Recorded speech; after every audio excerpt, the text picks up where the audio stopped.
people right there. Take a deep breath, Kyle.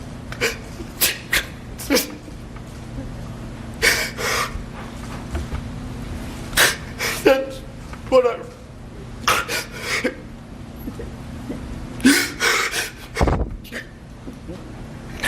That's what I run. We're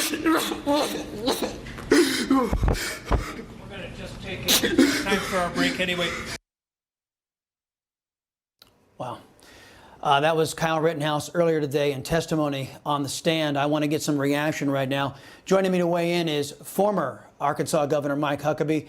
Governor, it's always a pleasure to talk with you. I was sitting there slack-jawed. I couldn't believe what this prosecutor was laying down.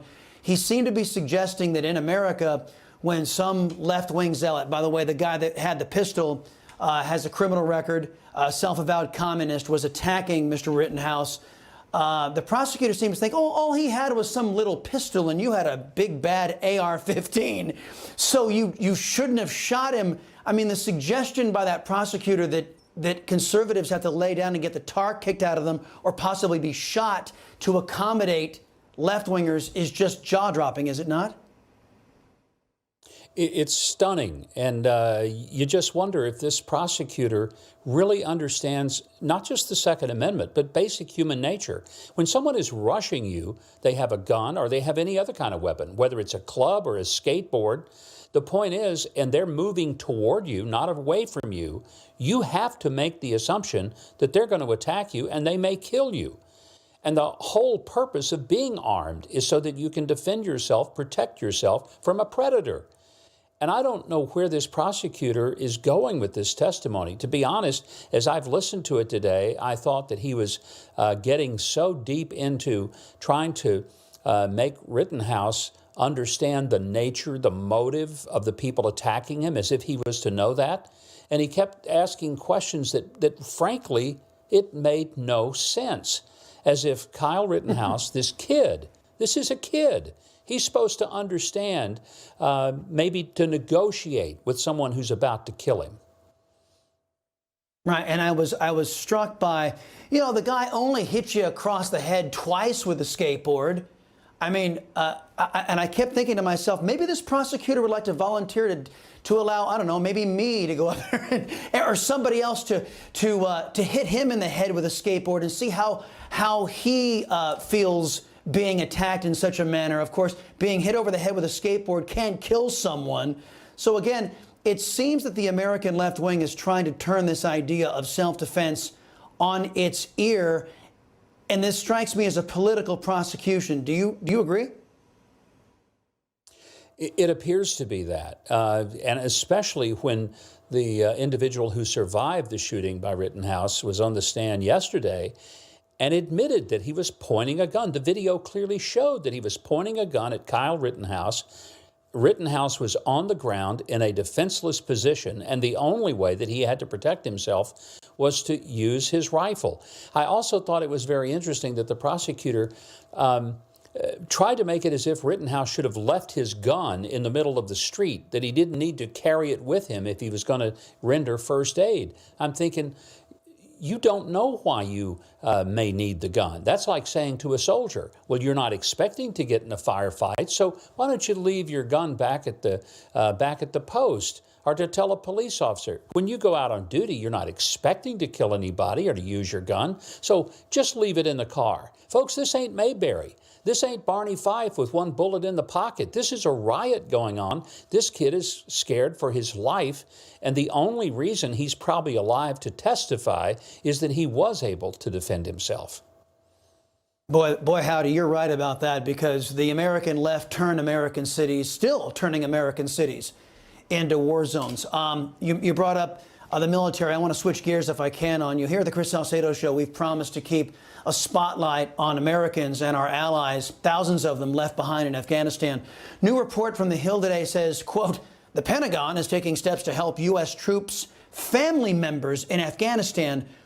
Boy, talk about burying the lead. The big story there isn't the fact the Pentagon is working to fix Biden's mess. The headline is that family members of our service members were left behind by this administration. Governor, Joe Biden and those who who serve him or his handlers, their evil aims deserve every American's contempt for what they've done in Afghanistan, no?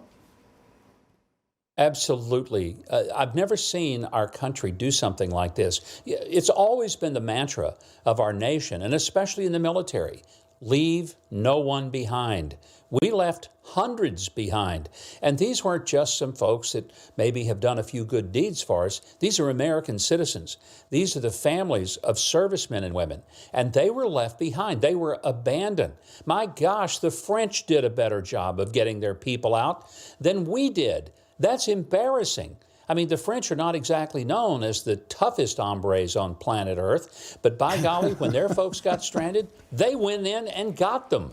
And we sat around sitting on our hands with our thumbs up in our noses, and Joe Biden was saying, well, we got everybody out that wanted to get out. Are you kidding me? Somebody is now under the rule of the Taliban, and you're not convinced that they really want to leave? I guarantee you they want to get out of there. I want to play a video for you from 2007.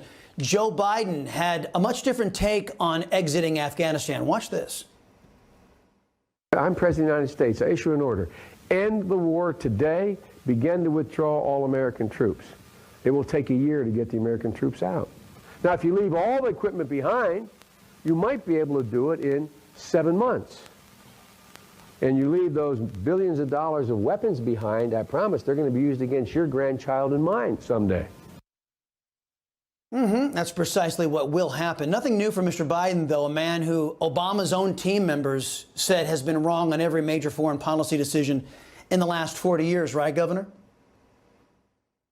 Well, and the most important thing to take note of here, in 2007, it seemed that Joe was in control of his thoughts, that he actually could put a sentence together, that he could answer a question without having to read it off a teleprompter with squinted eyes, screaming at a screen because he really didn't know what he was saying.